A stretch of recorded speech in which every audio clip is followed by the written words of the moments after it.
What's up guys, it's time check, it's 4 p.m. And ngayon nga bumabiyahe kami kasi may nakita ko sa Facebook na halo-halo. And talagang nag-crave ang babae nito kaya ayan, pinuntahan agad. Wala nang patumpik-tumpik pa. After 25 minutes ay nakarating na nga kami. Pagdating namin dito, nagantay nga lang kami konti and charan. Yan yung kinikrave ko, yan yung pinopost nila. Sobrang sarap ng mukha ng halo-halo na to talaga. O ayan, si Iya hindi na makapag-antay. Sobrang saya na naman ng babaeng ito kasi napagbigyan na naman sa gusto. Parang buntis lang na naglilihi. Ay, noong nakaraang araw ko pa nga to nakita sa Facebook. Kaya sinave ko na lang yung location kasi nga medyo liblib itong lugar na ito and hindi pwedeng i-commute talaga. Kaya inaantay ko na lang si Julius makapag-rest day para mapuntahan namin itong lugar na to. And eto na nga siya, finally napuntahan ko na nga. After nga namin maubos yung dalawang halo-halo, eto nga nagbabayad na nga si Julius. Eto naman si Iya ay talagang hindi ko alam kung anong trip sa buhay. Baka resulta na ng halo-halo yan.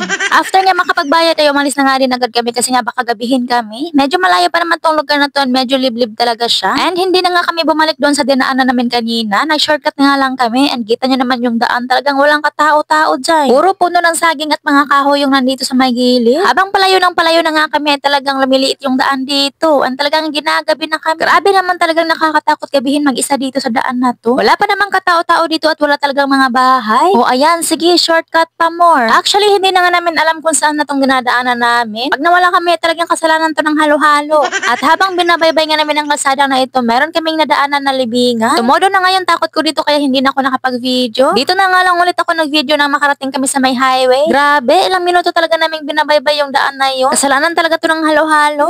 Bago nga kami dumiretso sa bahay, bumili muna kami ng prutas ni Iya. But anyways, hanggang dito lang itong video natin. Thanks for watching!